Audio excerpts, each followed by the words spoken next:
Kejadian ini bermula ketika seorang pria bernama Krishna yang bekerja sebagai sales di sebuah perusahaan rokok terbesar di Indonesia baru saja mendapatkan bonus dari kantornya. Ia mendapatkan bonus karena berhasil mencapai target yang telah ditetapkan perusahaan. Berhubung bonus itu terbilang lumayan, ia pun berencana untuk membeli sebuah mobil. Krishna saat ini tengah memiliki seorang istri yang sedang hamil muda. Karena ingin memanjakan istri yang memang hamil muda, ia pun membeli sebuah mobil dengan harga yang pas di kantong.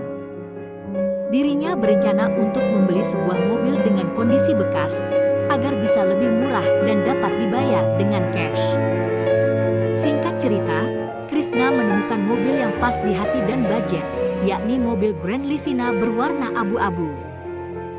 Krishna membeli mobil tersebut dari seorang bapak-bapak yang sedang membutuhkan uang. Karena dirasa cocok dan pas, akhirnya Krishna bersepakat dengan bapak tersebut. Awal mobil tersebut datang ke rumah pasangan baru menikah tersebut, mereka berdua sangat senang sekali. Mereka jadi bisa leluasa pergi kemana saja dengan mobil sendiri tanpa memakai mobil kantor. Namun, baru beberapa hari di rumah, mobil si Abu Monyet, panggilan kedua pasangan itu, selalu tercium bau amis. Iya, bau amis darah. Mereka selalu mencoba mencari-cari di sela-sela mobil untuk mengetahui sumber dari bau amis tersebut. Yang ditakutkan justru ada binatang yang mati dan mengeluarkan darah. Tapi, semua itu tak membuahkan hasil, karena tak ada satupun binatang mati di sela-sela mobil. Bau amis darah itu semakin menyengat ketika sore menjelang malam hari. Krishna pun sering membawa si Abu Monyet ke tempat cuci mobil dan diminta untuk diberikan uang yang lebih banyak.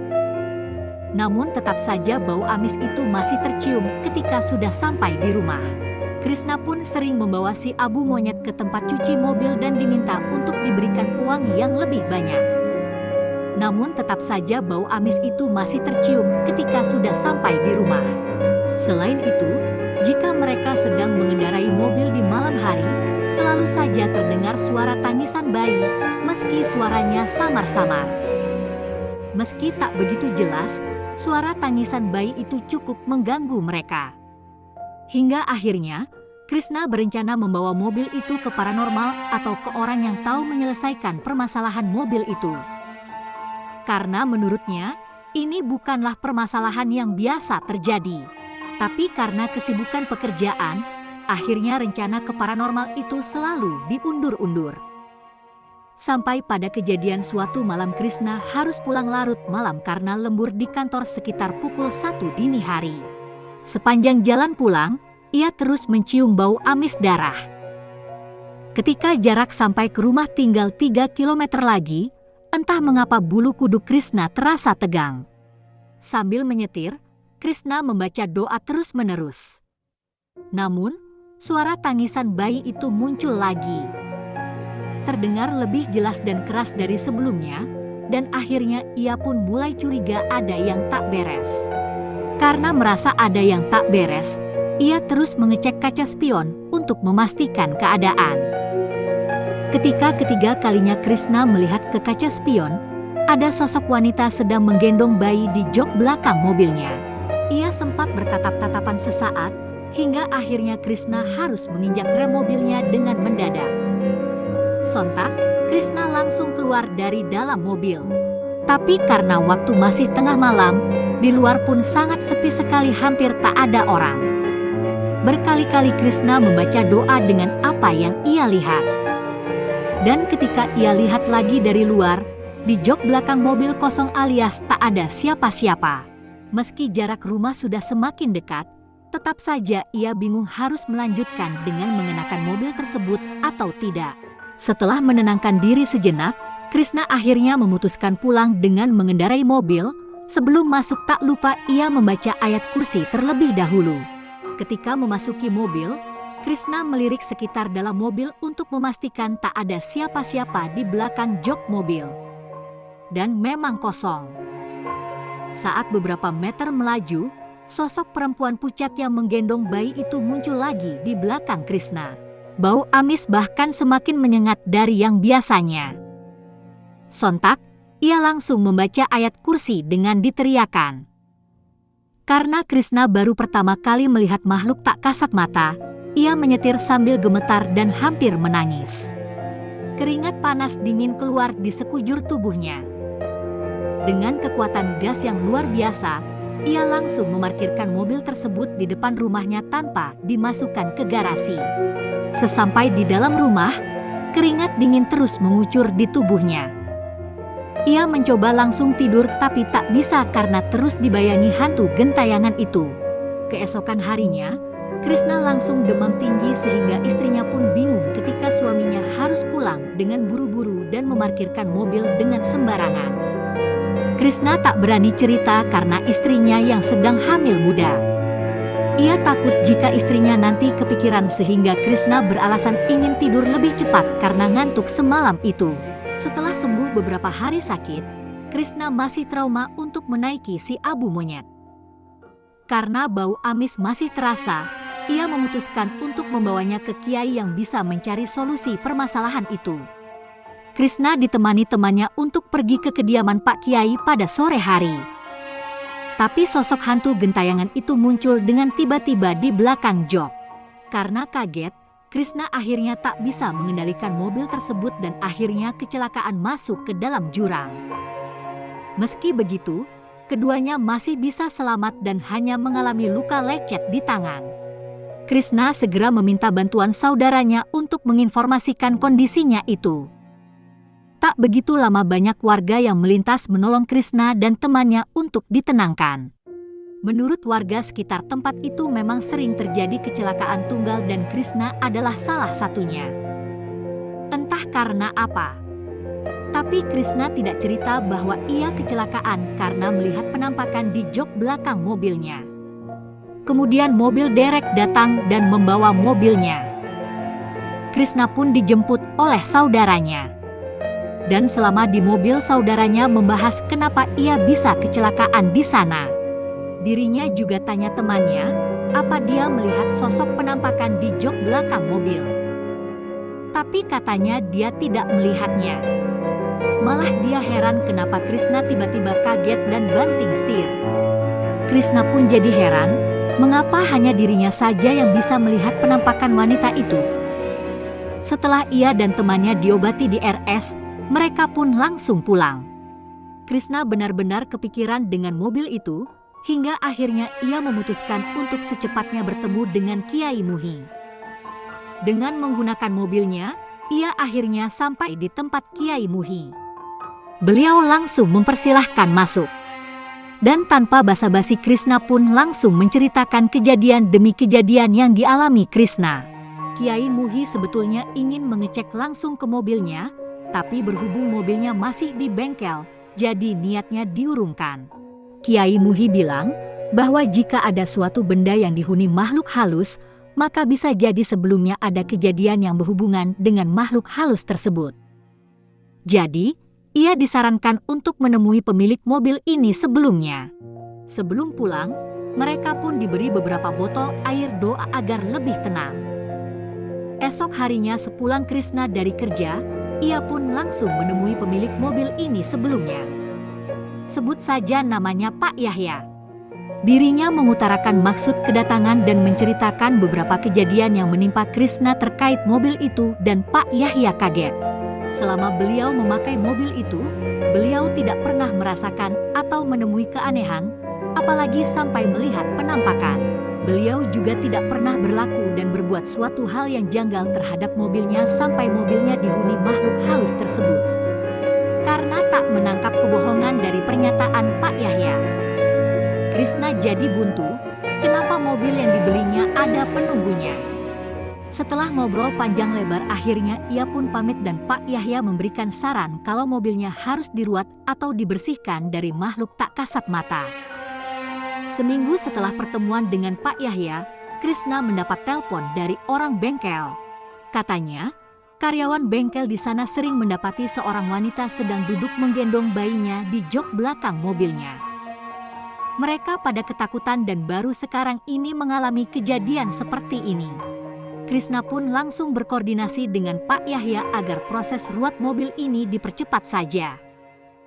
Karena ternyata makhluk ini mulai menampakkan dirinya pada siapa saja. Pak Yahya datang bersama seorang pria setengah bayang memakai baju koko dan sorban. Beliau mengenalkan diri sebagai Pak Hadi yang akan melakukan ruatan itu. Mereka pun memulai acara ruat mobil ini. Di sana selain ada Krisna, Pak Yahya dan Pak Hadi, ada juga pemilik bengkel dan beberapa karyawannya. Mobil ini dimandikan dengan air yang katanya sudah didoakan. Semua bagian mobil baik dalam dan luar dipercikkan air dan Pak Hadi berdoa di dalam mobil. Ketika Pak Hadi sedang berdoa di dalam mobil, ada salah satu karyawan bengkel ada yang kesurupan.